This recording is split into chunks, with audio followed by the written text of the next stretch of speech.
Secret recipe MDH का जीरा SIP जल जीरा मसाला। सिप सिप जीरा सिप MDH का जल्दी और जीरा सिप MDH का जल्दी और जीरा सिप।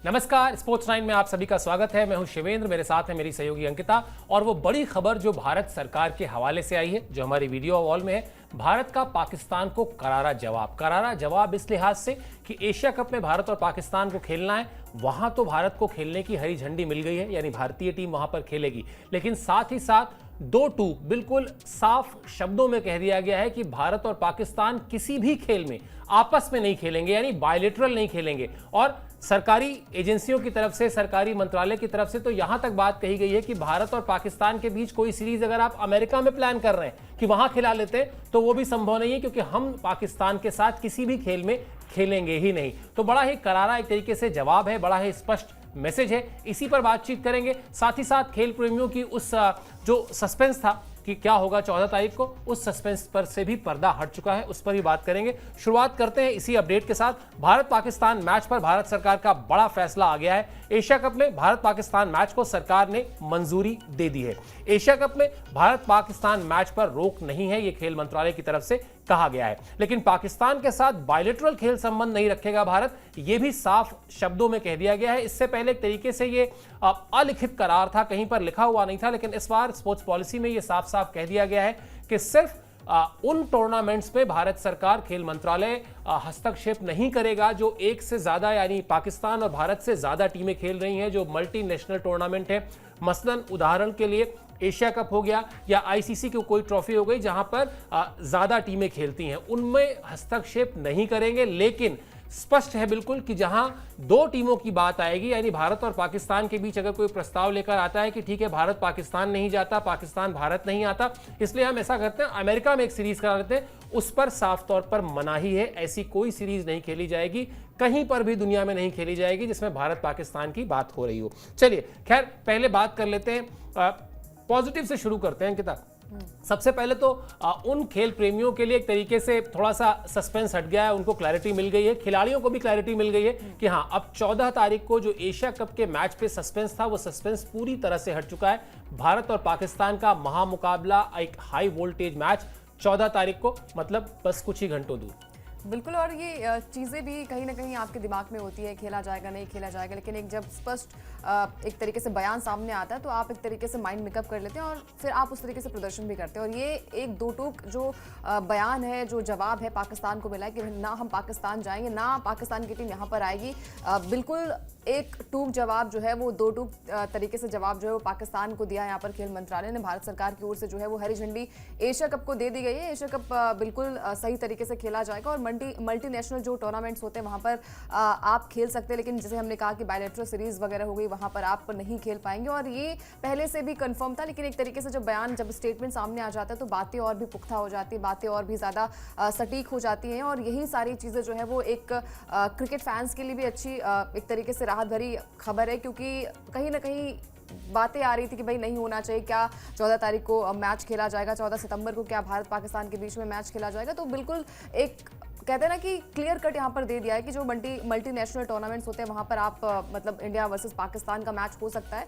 बाकी जो हम कहते हैं ना कि बायलैटरल सीरीज या फिर इंडिया तो कभी पाकिस्तान जाएगा नहीं। पाकिस्तान, हालांकि हमने देखा था कि साल 2023 के जो वर्ल्ड कप में इंडिया यहाँ पर आया था पाकिस्तान की टीम, तो अब ये भी चीज़ें वहाँ पर नहीं दोहराई जाएंगी। तो तमाम सारी चीज़ें जो है वो क्लियर हो गई हैं और जो हाई वोल्टेज मुकाबला है वो 14 तारीख को खेला जाएगा। बिल्कुल अंकिता, कुल मिला जुलाकर लब्बो लुआब ये है कि ये चीजें पहले से ही थीं, लेकिन इस तरह से लिखित नहीं थी। पहले भी ये अंडरस्टैंडिंग थी कि भारत पाकिस्तान नहीं जाएगा चाहे जो हो जाए, और इसीलिए जब कोई टूर्नामेंट जिसका होस्ट पाकिस्तान को करना होता था, वहां पर फिर एक दूसरा फॉर्मूला अपनाया गया कि हम किसी न्यूट्रल वेन्यू पर खेलेंगे, जिसको हाइब्रिड मॉडल कहा गया। चलिए पहले आपको बताते हैं खेल मंत्रालय के सूत्र के हवाले से जो बात कही गई उसको हम आपको दिखाते हैं, बयान क्या है। वो बयान आपको तस्वीर को और साफ करने में मदद करेगा। सरकार इस संबंध में बिल्कुल स्पष्ट सोच रखती है। हमने सीमाओं पर पाकिस्तान को हराया है और अब क्रिकेट में भी हराएंगे। भारत और पाकिस्तान आपस में कोई सीरीज नहीं खेलेंगे, भले ही वो सीरीज अमेरिका में प्रस्तावित हो, लेकिन जिस टूर्नामेंट में कई टीमें हिस्सा ले रही हैं उसमें हम हस्तक्षेप नहीं करेंगे, बशर्ते वो टूर्नामेंट पाकिस्तान में ना खेला जा रहा हो। ऐसी स्थिति में हम टूर्नामेंट से पहले की स्थितियों का आकलन करेंगे। यह फैसला क्रिकेट के अलावा बाकी खेलों पर भी लागू होगा। तो ये बड़ा अच्छा हुआ अंकिता एक तरीके से कि बहुत ही स्पष्ट तौर में, बहुत साफ साफ शब्दों में क्लैरिटी दे दी गई। अब इसमें हर बार जो होता है ना, डाउट जैसे रहता है कि क्या होगा, कहीं ऐसा ना हो कि लास्ट मिनट पे टीम वापस ले ले नाम, या कहीं ऐसा ना हो कि कुछ एक नया पेच आ जाए। अब बड़ी क्लैरिटी है। पॉइंट 1, भारत और पाकिस्तान आपस में नहीं खेलेंगे। पॉइंट 2, जब भी मल्टीनेशनल टूर्नामेंट्स होंगे वहां पर कोई रोक नहीं है, वहां पर आप खेल सकते हैं, बशर्ते वो पाकिस्तान में ना खेला जा रहा हो, उसका होस्ट नेशन पाकिस्तान ना हो। और तीसरा, अगर होस्ट नेशन पाकिस्तान है तो फिर हम अपने उन स्थितियों का आकलन करेंगे और उसके बाद तय करेंगे। यानी कहने का मतलब यही कि हम नहीं जाएंगे, हम हाइब्रिड मॉडल पर खेलेंगे। कुल मिला जुलाकर एक बड़ा संदेश ये भी है, मतलब अगर इसको आप एक बड़ी तस्वीर में देखिए कि हम जो चाहेंगे हम करेंगे, अपनी शर्तों पर करेंगे, हमको किसी से कुछ सुनने की जरूरत नहीं है। जैसा हम चाहेंगे, जैसा हमारे देश के लोग चाहेंगे, जो पब्लिक सेंटीमेंट होगा हम उसके साथ जाएंगे।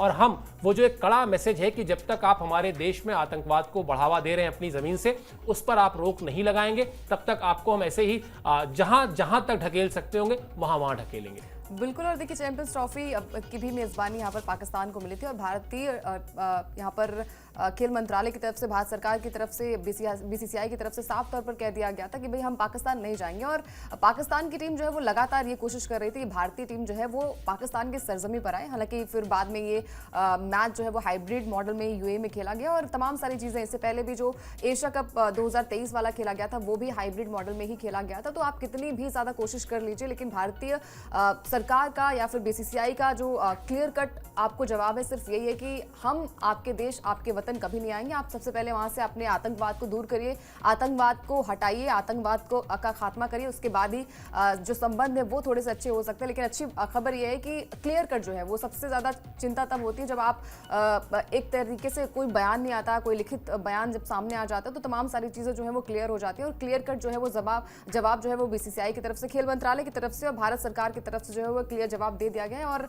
आई थिंक पाकिस्तान को भी अब बातें समझ में आ जाएंगी। अभी तक लिखित जब तक नहीं आता तब तक आपको लगता है कि दांव पेच थोड़ा सा फंसा रहता है, लेकिन जब क्लियर कट बातें हो जाती है, जब लिखित तमाम सारी चीज़ें आ जाती हैं तो शायद ये जहन में पाकिस्तान की टीम को भी जो है वो भारत का जवाब पता चल गया होगा।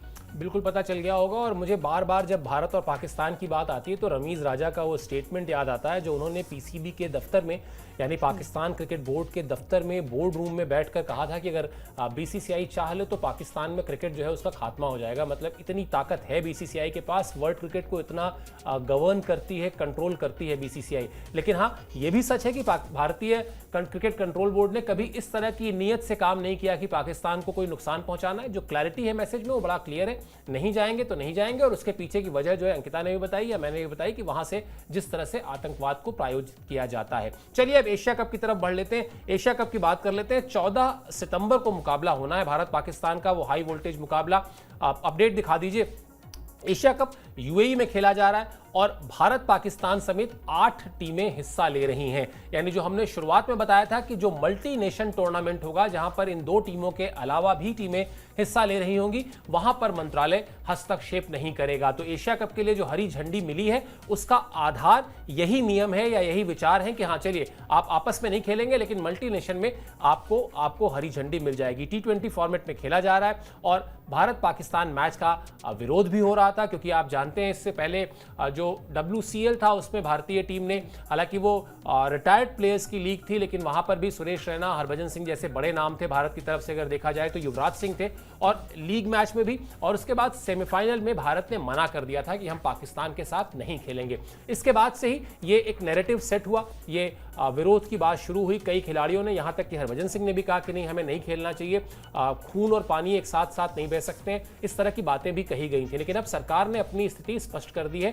जो हम आपको लगातार अपडेट कर रहे हैं कि भाई हम आपस में नहीं खेलेंगे। इसलिए कोई ये ना सोचे कि हमारे लिए, हमारे देश के जो जवान हैं उनकी शहादत इंपॉर्टेंट नहीं है, वो इक्वली इंपॉर्टेंट है। बहुत गर्व है हमें उन शहीदों पर, हम बहुत अपने सेनाओं के साथ हमेशा खड़े होते हैं, उनकी कामयाबी पर हमारा भी जो सीना है वो चौड़ा होता है। लेकिन हाँ, बायलैटरल नहीं खेलेंगे, मल्टी नेशन में खेलेंगे ताकि पाकिस्तान को वहां भी हराएं और वहां से भी मैसेज दे सकें, और भारतीय टीम आजकल ऐसा कर भी रही है। चलिए हेड टू हेड रिकॉर्ड आपको बताते हैं तो ये बात और क्लियर हो जाएगी किस तरीके से क्रिकेट के मैदान में भारतीय टीम पिछले कुछ समय से, या पिछले काफी समय से कहना चाहिए बल्कि मुझे, लगातार पाकिस्तान को डोमिनेट कर रही है। ये आपके सामने हेड टू हेड रिकॉर्ड में पाकिस्तान पर भारत के दबदबे की कहानी इस ग्राफिक्स में आपको दिखाई देगी। भारत पाकिस्तान के बीच अब तक 13 T20I मुकाबले खेले गए हैं, इसमें 10 में भारत को और सिर्फ 3 में पाकिस्तान को जीत मिली है। दिखाता है कि किस तरीके से भारतीय टीम कंट्रोल करती है इस फॉर्मेट में भी। T20 एशिया कप में अब तक दोनों टीमों के बीच 3 मैच खेले गए हैं, भारत ने 2 मैच जीता है, पाकिस्तान को 1 मैच में जीत मिली है। लेकिन यहां भी भारत का पल्ला जो है वो भारी है। और अगर आप उठाकर देखिए अंकिता, मुझे लगता है पिछले काफी समय से, देखिए क्रिकेट का खेल है, बहुत ही अगर आप प्रैक्टिकल होकर बात करिए तो कोई भी मैच शुरू होने से पहले स्टैंप लगा के नहीं दे सकता कि यही टीम जीतेगी या यही टीम हारेगी। लेकिन हाँ, आप एक सैंपल साइज पर बात करते हैं, आप टीमों की ताकत पर बात करते हैं, आप टीमों के जोश, आप टीम के जज्बे, टीम के रीसेंट परफॉर्मेंस पर बात करते हैं। भारत का रीसेंट परफॉर्मेंस क्या कहता है कि हम इंग्लैंड में 2-2 से ड्रॉ करके आए हैं टेस्ट सीरीज में। पाकिस्तान का रीसेंट परफॉर्मेंस क्या कहता है, हम वेस्ट इंडीज की अपेक्षाकृत कमजोर टीम से 202 रन से रिकॉर्ड हार के आए हैं। अब आप आके बता दीजिए कि क्या होने वाला है मैदान में। मतलब पाकिस्तान की बात ही जब आती है तो जब वो छोटी टीम से हार जाती है तो भारतीय टीम जैसी बड़ी टीम के आगे तो फिर वो घुटने टेकने वाली है। और जिस तरीके के आंकड़े हैं, और आंकड़े जो हैं वो सिर्फ गवाही इसलिए नहीं दे रहे हैं क्योंकि ये सिर्फ हम कहते हैं कि दस्तावेजों में और आंकड़ों में ही सिर्फ दर्ज है, ये ग्राउंड पर भी दर्शाता है किस तरीके का पोटेंशियल वो भारतीय टीम कैरी करती है। और खासकर सूर्य कुमार यादव की कप्तानी में जिस तरीके का रिकॉर्ड रहा है, पूरी सीरीज अभी तक जितनी भी सीरीज खेलेगी वहाँ पर भारतीय टीम को जीत मिली। एक सीरीज जो है वो ड्रॉ रही है साउथ अफ्रीका के खिलाफ, अदरवाइज जितनी भी सीरीज खेली गई वहाँ पर सूर्या की कप्तानी में भारतीय टीम को जीत मिली। तो ये दर्शाता है कि जब लकी कप्तान, लकी चार्म आपके टीम में मौजूद है, और सिर्फ एक खिलाड़ी नहीं, अगर हम यहाँ पर 15 के 15 खिलाड़ियों की अगर बात करें तो वो कैलिबर, वो पोटेंशियल वो दर्शाता है। और हाल फिलहाल में जब आप पहली बार जो है वो गिल को कप्तानी मिली और वहाँ पर इंग्लैंड की सरजमी पर बहुत ज़्यादा दिक्कतें आपको हो सकती है क्योंकि वहाँ पर रोहित नहीं थे, बड़े प्लेयर्स नहीं थे, तो फिर ये लगता है कि भाई क्या ये टीम जो है वो कर पाएगी। लेकिन वहाँ पर जिस तरीके का पोटेंशियल हर एक प्लेयर्स ने दिखाया वो दर्शाता है कि बड़ी से बड़ी टीम अगर आपके सामने है तो वो टक्कर देने वाली भारतीय टीम नजर आती है। तो पाकिस्तान की सामने जो रिकॉर्ड्स दर्शाते हैं और जो हाल फिलहाल की परफॉर्मेंस भी बात करती है, अगर रिसेंट की परफॉर्मेंस आप में आप जीतते हैं, आप या फिर सीरीज को इक्वल करते हैं, ड्रॉ करते हैं, तो ये दर्शाता है कि आप में आगे जब कोई भी मैच होगा वहाँ पर पेशेंस लेवल क्या होता है, किस तरीके से आप बल्लेबाजी करेंगे, तमाम सारी चीज़ें होती हैं। वो भारतीय टीम का अपने आप में हमेशा हम कहते हैं कि टॉप पर रहती है। तो वो पाकिस्तान की टीम को अच्छे से सारी बातें समझ में आती है। सिर्फ वो एक नारा लेकर आते हैं जो साल 2021 का वर्ल्ड कप 10 विकेट से भारतीय टीम को हराया था, तो हर एक फॉर्मेट में उनके लिए लागू होता है कि हमने भारतीय टीम को जो है वो हराया है। तो देखते हैं एशिया कप में किस तरीके से प्रदर्शन करता है, लेकिन भारतीय टीम अभी भी टॉप पर नजर आती है। वो बहुत दिन तक बाबर आजम पर भी ऐसे ही बताया जाता था कि देखिए हमारे बाबर आजम की जो लोकप्रियता है और उनकी जो काबिलियत है वो टॉप ऑफ द टॉप है। लेकिन अभी स्थिति है कि T20 टीम से ड्रॉप किए जा चुके हैं, और वो हमने आपने ड्रॉप नहीं किया है, वही पाकिस्तान क्रिकेट टीम के सिलेक्टर्स ने ड्रॉप किया है। तो जो एक आदमी पर, एक विजय पर यानी इतराता हो, उस पर बहुत ज़्यादा चिंता की बात नहीं। भारतीय टीम का सैंपल साइज अगर आप एक प्लेयर की बात करेंगे तो यहाँ जो स्थिति है वो ये है कि श्रेयस अय्यर जैसा खिलाड़ी आपको मजबूरन बाहर बिठाना पड़ रहा है क्योंकि आपके पास टीम में जगह नहीं है। और अगर आप जीत गिनने बैठेंगे तो अगर एक जीत गिनाएगी पाकिस्तान तो मुझे कम से कम दर्जन भर जीत याद है आईसीसी के टूर्नामेंट्स में जो मैंने बैठ के सामने स्टेडियम में देखी है। उसकी कहानी फिर कभी सुनाऊंगा।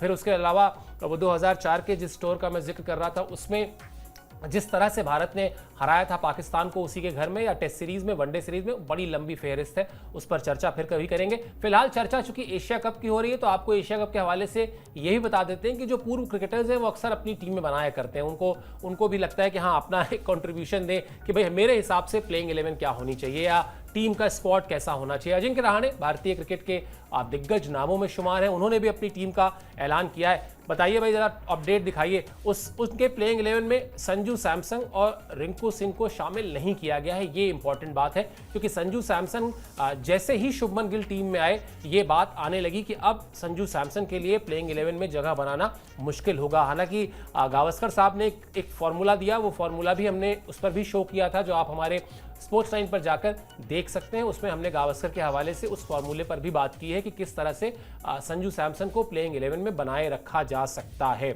अभिषेक शर्मा के साथ शुभमन गिल ओपन करेंगे, ऐसा रहाणे का मानना है।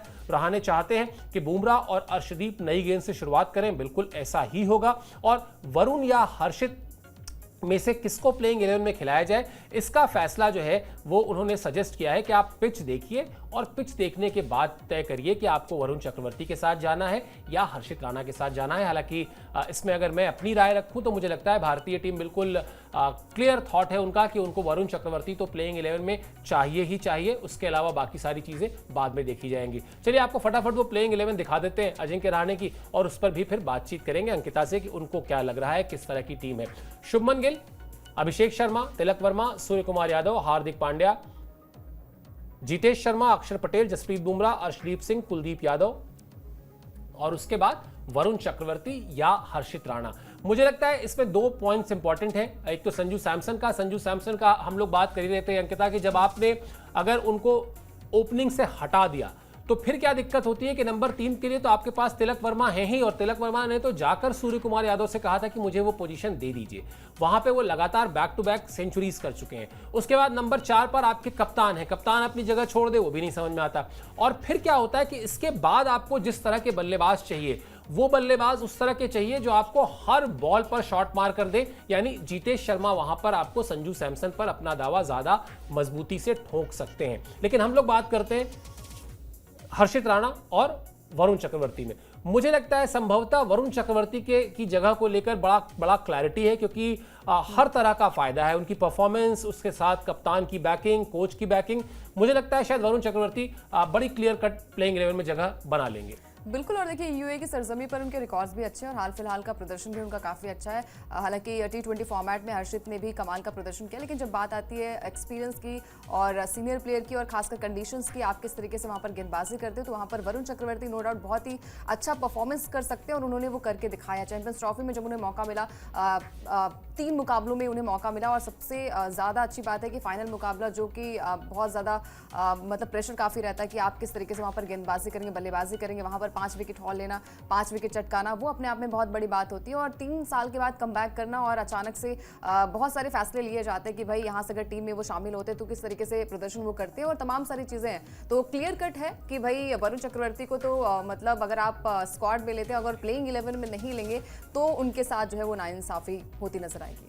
चलिए हम आपको दिखा भी देते हैं जो वरुण चक्रवर्ती को लेकर अपडेट है, वो भी आपको दिखाते हैं। उसमें इन्हीं चीज़ों का जिक्र है जो अभी अंकिता कह रही थी। तुरुप का इक्का बन सकते हैं, बिल्कुल जैसा हमने देखा है जिस तरह से वो गेंदबाजी करते हैं। यूएई की विकेट पर बल्लेबाजों को दे सकते हैं कड़ी चुनौती।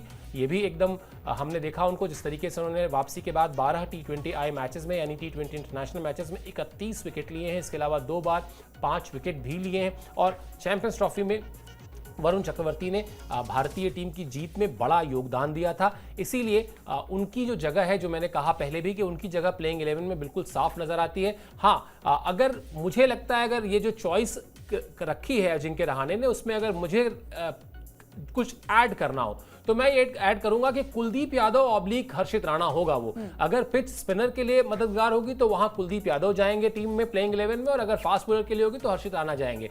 क्योंकि मुझे लगता है एक चीज रह गई अंकिता, किसी भी खिलाड़ी के साथ आप गिल को ही देख लीजिए। शुभमन गिल 1 साल से T20 टीम में नहीं थे, लेकिन अगर कोच का भरोसा है, अगर कोच ने उनको कोई जिम्मेदारी सौंपी टेस्ट क्रिकेट को लेकर, उनको BCCI ने उनके ऊपर भरोसा जताया और उन्होंने उस भरोसे पर खरे उतर के दिखाया, यानी वो जिस तरह से बल्लेबाजी में 750 से रन ज़्यादा रन, उसके अलावा सीरीज में 2-2 से बराबरी, तो कोच की बैकिंग, बोर्ड की बैकिंग बहुत ज़रूरी होती है। इसीलिए शुभमन गिल आज 1 साल से ज़्यादा समय के बाद T20 टीम में जगह बनाने में कामयाब हुए हैं। और सिर्फ जगह नहीं मिली है, उपकप्तानी मिली है, और एक सेटल ओपनर को हटाकर आपको वहां पर ओपन करने के लिए कहा जा रहा है। यानी आपके लिए एक तरीके से सब कुछ, सारी सिचुएशन ऐसी क्रिएट की जा रही है कि आप इस फॉर्मेट में भी अपने आप को अच्छी तरह से स्टैब्लिश कर लें। कुछ वैसी ही कहानी वरुण चक्रवर्ती की भी है, क्योंकि हम वरुण चक्रवर्ती की बात कर रहे हैं। गंभीर का भरोसा उन पर जिस तरह का है, वो भरोसा उनकी काबिलियत में और इजाफा कर देता है। यानी जो हम बड़ी आम बोलचाल की भाषा में कहते हैं ना कि 1 और 1 11 हो जाता है, तो एक तो वरुण चक्रवर्ती की काबिलियत प्लस गौतम गंभीर की बैकिंग, ये 1 और 1 11 है।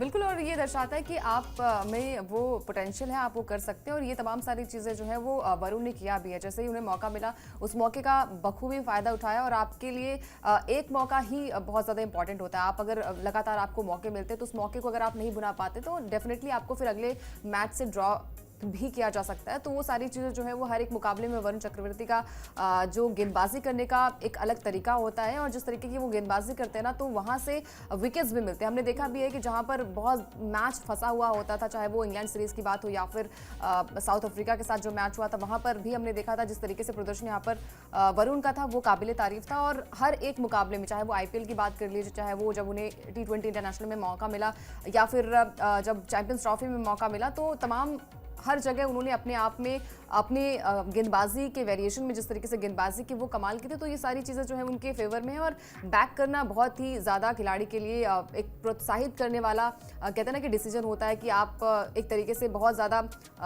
और भी ज़्यादा परिपक्व होकर उस तरीके से गेंदबाजी करते हो। तो डेफिनेटली यहाँ पर जैसे हमने अभी बात की कि भाई कुलदीप और अगर हर्षित में ऑब्लिक अगर हम करें तो हो सकता है कि भाई यहाँ से वो कर सकते हैं। अदरवाइज अगर आपने टीम में शामिल किया है, स्क्वाड में शामिल किया है, और अगर आप प्लेइंग 11 में नहीं खिलाएंगे तो कहीं ना कहीं वरुण के साथ जो है वो थोड़ी सी नाइंसाफी होती नजर आएगी। बिल्कुल, लेकिन इसकी संभावना मेरे हिसाब से ना के बराबर है, क्योंकि जिस तरीके से उनको सपोर्ट है कप्तान का और कोच का, और बहुत फर्क पड़ता है। आप तिलक वर्मा का ही उदाहरण लीजिए, जिस तरह से उन्होंने हिम्मत दिखाई, जाकर कप्तान से कहा कि मुझे नंबर 3 पर आप खेलने के लिए मौका दीजिए, और फिर अपने आप को कप्तान ने बड़ा दिल दिखाते हुए कहा कि ठीक है जाओ खेल लो। वरना वो कप्तान थे, वो मना कर सकते थे, कह सकते थे कि भाई मैं T20 फॉर्मेट में नंबर 1 बल्लेबाज हूँ दुनिया में। तो वो आपस में एक दूसरे पर भरोसा करने से कितनी चीजें बदल जाती हैं, इसका उदाहरण है नंबर 3 पर तिलक वर्मा की बल्लेबाजी। जब वो आए, उन्होंने शतक बनाया, और शतक बनाने के बाद ये पता चला कि साहब वो तो उन्होंने जाके उन्होंने सूर्या से जाकर वो जगह जो है एक तरीके से मांगी थी कि मुझे दे दीजिए। तो वैसे ही है, जब आपके ऊपर कैप्टन, आपके ऊपर कोच भरोसा करते हैं तो फिर खिलाड़ियों की परफॉर्मेंस जो है वो भी अलग तरह से निकल कर आती है। चलिए, अब इंतजार रहेगा। अब 14 तारीख का अभी समय है, कुछ दिन अभी बाकी हैं। लगातार कुछ ना कुछ अपडेट्स इस मैच के हवाले से आते रहेंगे। कुछ तैयारियां जब शुरू होंगी एशिया कप को लेकर भारतीय टीम की, ऐसी भी खबरें हैं कि भारतीय टीम पहले ही UAE चली जाएगी और वहां जाके प्रैक्टिस करेगी।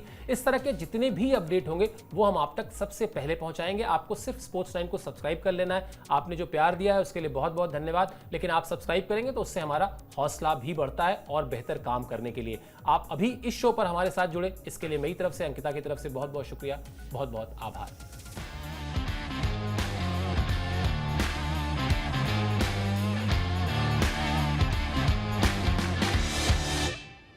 सीक्रेट रेसिपी MDH का जीरा सिर्फ जलजीरा मसाला। सिप सिप जीरा